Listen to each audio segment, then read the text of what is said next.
comme nous l'avons dit, au sein du comité consultatif national d'éthique. Il persiste beaucoup trop de situations d'indignité dans ce pays pour que l'on puisse réduire le débat à celui de l'évolution dans le cadre de la loi vers une dépénalisation de l'assistance au suicide, du suicide assisté ou de l'euthanasie. Tant qu'il persistera des situations d'indignité, il faut surtout que nous pensions à essayer de résoudre ou de limiter ces situations. Mais en même temps que je vous dis cela, je suis conscient, d'ailleurs Luc Carrière y faisait référence, que à mesure que nous développons l'offre, nous voyons apparaître de nouvelles situations.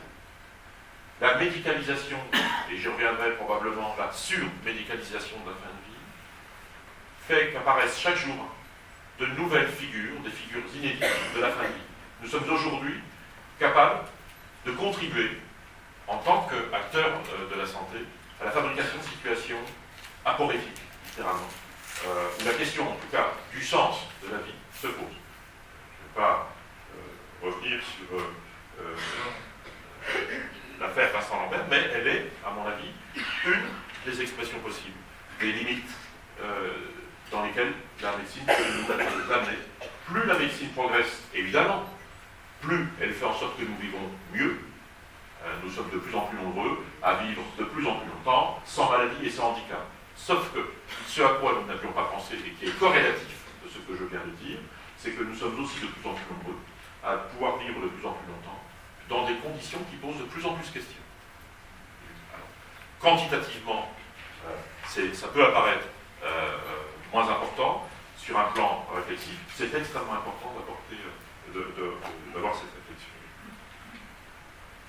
Alors, ces situations que l'on dit d'indignité, et j'avoue avoir pas mal irrigué la réflexion du comité consultatif national d'éthique auquel j'appartiens par les travaux de l'Observatoire national de la fin de vie. Je prendrai quand même l'exemple, j'ai commencé par ça, je prendrai quand même l'exemple de la fin de la vie, de la fin de la vie, puisque nous ne parlons pas de la fin de vie exclusivement par maladie, je parle bien de la fin de la vie des personnes âgées. Celles dont on disait avant qu'elles mourraient de vieillesse, ce qui semble avoir disparu aussi du vocabulaire. Quand même étrange de voir qu'effectivement on arrive dans notre pays à concentrer littéralement les personnes à la fin de leur vie dans des lieux. Ce qui pose question, cette idée de concentration. Ne voyez pas dans mon propos une stigmatisation des personnes qui travaillent dans les établissements d'hébergement pour personnes âgées dépendantes, c'est même l'inverse. Je trouve que je rends hommage à ces personnes qui font du mieux qu'elles peuvent avec des moyens qu'elles n'ont pas souvent. Donc mon propos ne se tourne pas vers une espèce de règlement de compte qui n'aurait pas de sens, c'est juste pour essayer de prendre un petit peu de hauteur et de distance et se dire comment se fait-il qu'alors que tous les sondages montrent que lorsque l'on interroge les gens autour du lieu qui ferait sens pour leur fin de vie, ce que nous constatons par ailleurs dans nos travaux d'observation, c'est que ces lieux de fin de vie ne correspondent pas aux lieux qui feraient sens pour les personnes. Il y a quelque chose qui doit interroger notre organisation sociale, et pas uniquement sanitaire, et le rapport que nous entretenons probablement, le rapport marqué par une forme de dénégation que nous entretenons vis-à-vis de la mort. Cette même dame de 94 ans à laquelle je faisais référence, ça me revient, disait, vous savez, ce qui est quand même difficile pour nous quand on rentre dans des structures comme les EHPAD, alors, comme le disent souvent les gens, c'est d'abord qu'il y a que des vieux là-dedans. Et puis, ce que disait cette dame, elle particulièrement, c'est qu'on voit en face une concentration de personnes qui présentent des démences. Elle n'avait pas tort.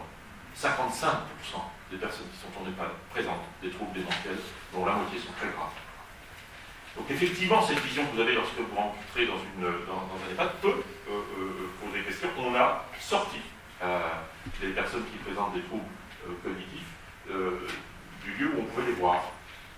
Il ne vous échappe pas non plus, Eric aurait probablement pu en parler, que l'histoire du rapport de notre société à la mort est probablement aussi marquée par le fait que la mort est en train de disparaître. Regardez dans le métro comment les vieux, pour ne parler que des vieux, sont jeunes. Je voyais ce matin précisément une publicité, je ne sais plus pourquoi, où je trouvais que la personne âgée avait des belles dents. Une poitrine assez ordinaire, entre guillemets, l'air de souffrir d'aucun démon, donc je commence à sentir pourtant qu'il m'indique que je suis peut-être en train d'entrer dans une partie de ma vie qu'il faudra que je songe un peu plus sérieusement à la question du sens, parce que je suis appelé à penser à la fin. Nous avons donc une forme de dénégation sociale de la fin de la vie, et nous concentrons les personnes en fin de vie, soit dans des structures sociales, soit à l'hôpital. Alors, comment meurt-on, si on reste sur cette question, comment meurt-on dans les EHPAD? Alors on y meurt moins mal, puisque vous me demandez de faire une espèce de bilan, on y meurt moins mal qu'on y mourait il y a quelques années. La prise en charge de la douleur dans nos enquêtes s'est considérablement améliorée dans les EHPAD. On meurt beaucoup dans les EHPAD. On meurt beaucoup moins qu'avant en hôpital lorsqu'on est institutionnalisé dans les EHPAD. Mais n'empêche qu'un quart des personnes qui sont institutionnalisées dans les EHPAD meurent en dehors de l'endroit qu'ils n'ont pas choisi, mais qui représentait quand même un succédané du domicile. Et une des raisons pour lesquelles on meurt trop et de façon indue à l'hôpital, 8500 personnes en provenance d'EHPAD meurent chaque année dans les services d'urgence. Dans les services d'urgence, c'est-à-dire dans les heures, ou dans la journée, ou dans ce qu'on appelle les UHCD, les unités reliées aux urgences. Qu'est-ce qu'il peut bien faire que quelqu'un qui est en train de mourir finit dans un milieu qui est un milieu en tout point opposé à ce qu'il est nécessaire à ce moment, si l'on considère que la fin de vie est plutôt, à mon avis, un espace où c'est l'accompagnement qui devrait être... Dans quelle contradiction mettons-nous même nos collègues des services d'urgence, qui sont quand même formés, me semble-t-il, surtout pour guérir, empêcher la survenue de la mort lorsqu'on leur adresse quelqu'un qui est en train de mourir. Qu'est-ce que ces lieux qui sont ceux de l'urgence, car en quoi ces lieux permettent un accompagnement? Il y a quelque chose, je ne peux pas parler de scandale, c'est pas de cet ordre-là, mais qui est, à mon avis, un très révélateur de cette dénégation de notre société. Mais pourquoi est-ce que ça se passe comme ça? D'une part, c'est parce que, et je vais y venir en vous disant que probablement il faut, dans l'avenir, que nous passions d'une vision très structure de soins palliatifs, à une vision plus culturelle, c'est-à-dire qu'il va falloir diffuser toute une culture auprès du grand public, auprès des acteurs de santé, sur la question de la fin de la vie au sens beaucoup moins restreint que celui de la toute fin de vie dans notre société. Il faut que nous passions à une dimension culturelle, il faut surtout, quand même, qu'on ouvre les yeux sur la réalité démographique de notre pays. Parce que ce que je vous dis va s'amplifier jusqu'en 2030, selon les démographes. Vous savez bien que l'acmé du baby boom, ça sera en 2030, entre guillemets, qu'en 2030, on va être au top du nombre de personnes âgées, au point que ça va menacer un peu l'équilibre de nos sociétés si on ne change pas radicalement notre façon de regarder le vieillissement, l'avancée en âge, entre guillemets.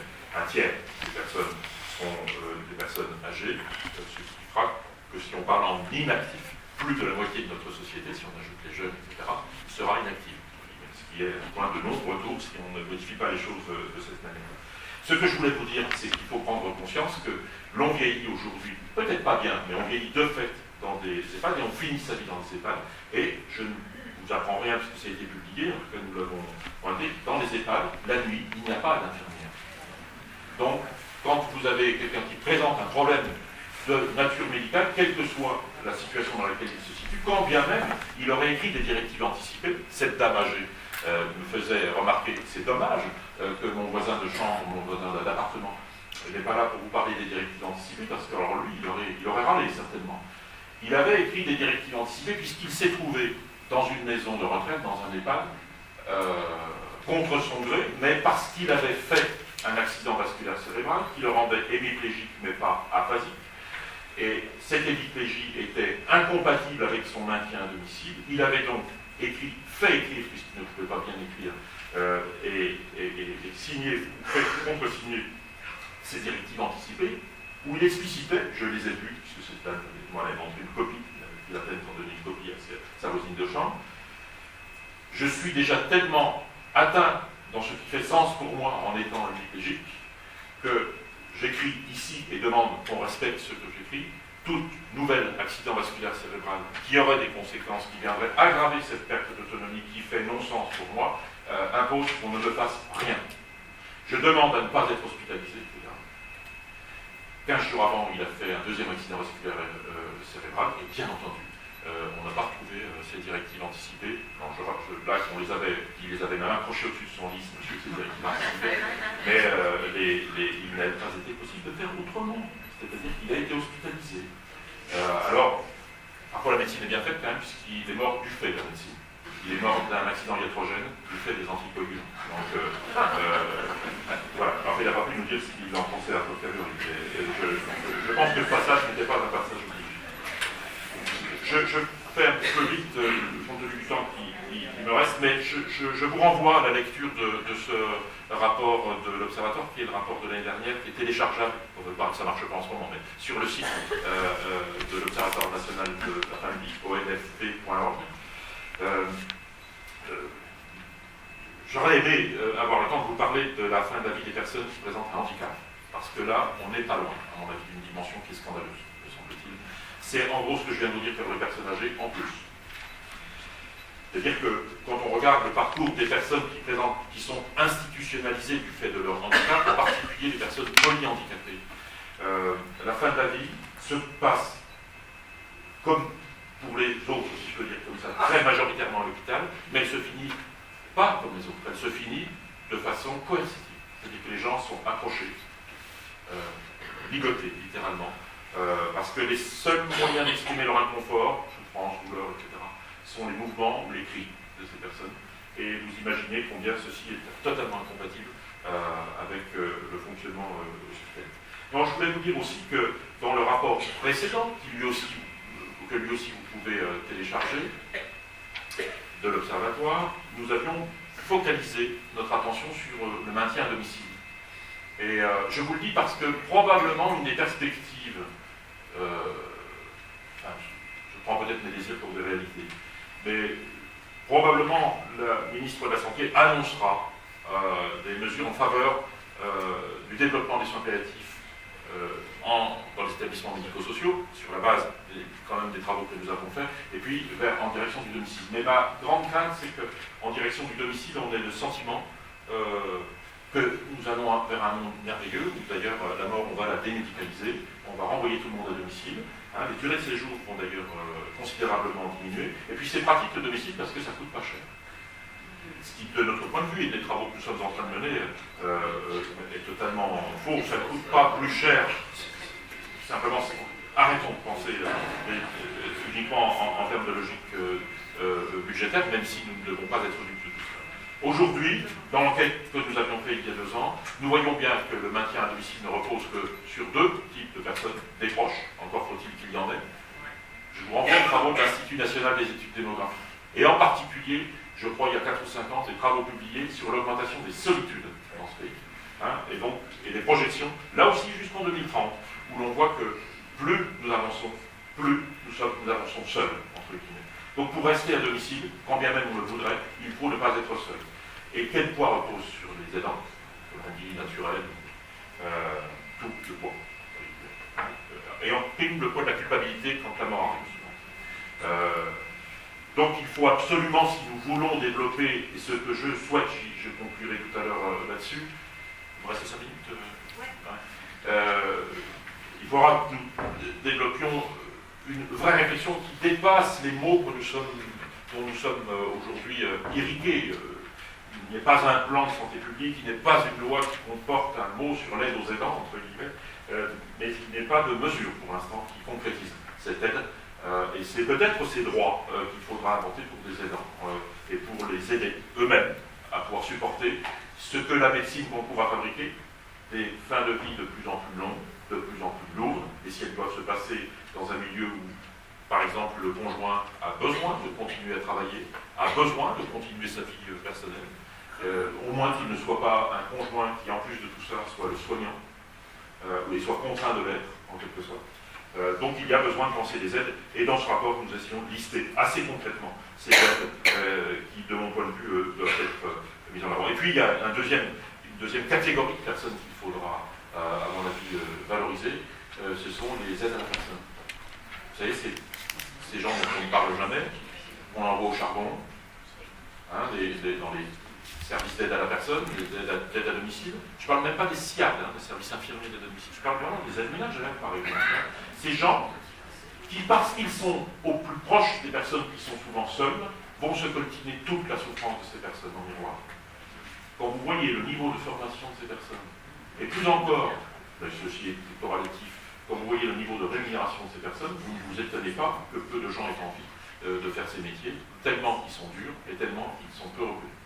Donc si on veut maintenir à domicile, nous avons suffisamment démontré qu'il fallait valoriser ces professions. Il y a de mon point de vue un vivier d'emploi à créer derrière ça, et le financement se trouverait dans ce que nous prendrions du côté de là où se passe la fin de la vie aujourd'hui. Donc, en conclusion, et pour ce qui est des perspectives, j'insisterai beaucoup sur une réflexion vraiment sociétale, sur qu'est-ce qui fait que notre société continue à avoir une vision médicale de la fin de la vie.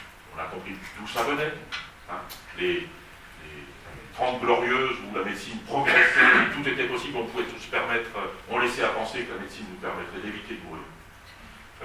Et le médecin s'est vu chargé aussi de ça, hein, à tel point qu'aujourd'hui le médecin considère la mort comme son échec. Qu'est-ce qui fait, comment pourrons-nous demain nous réapproprier la question de la fin de la vie, dans la vie, et pas à l'hôpital. Repensez donc le domicile, repensez des alternatives au domicile pour les aidants, des lieux de répit. Et puis je terminerai par quelque chose sur lequel j'avoue, je m'énerve un peu en ce moment, c'est la question de la formation. Je vous ai parlé de l'information, de la question de la formation. Je pense vraiment que nous avons un levier qui ne coûte pas cher, c'est celui de la formation et de la recherche, et qu'il serait temps d'actionner, me semble-t-il, pour pouvoir éclairer nos concitoyens sur ces problématiques nouvelles qui émergent chaque jour un peu plus en matière de nouvelles formes de la fin de vie, nouvelles modalités d'accompagnement. Ça, c'est pour la recherche et pour la formation. Est-ce qu'un jour, on va comprendre que quand les gens sont formés à réfléchir, ils agissent mieux? Est-ce qu'un jour, on va comprendre que pour aborder des questions comme l'apprentissage de la réflexion éthique, l'apprentissage de la communication en situation complexe, je fais une parenthèse, dans le cadre de la mission des CICAR à laquelle je participais, nous avons été très choqués de voir que ce qui nous était renvoyé dans le débat public, c'était la piètre qualité de la communication qu'ont les médecins avec les personnes et leurs proches en famille. Est-ce qu'un jour nous comprendrons que pour apprendre à mieux communiquer, pour apprendre à mieux réfléchir, pour apprendre à travailler ensemble et en équipe pour aborder des situations complexes, il faudrait peut-être que nous repensions la formation et que nous pensions à apprendre ensemble.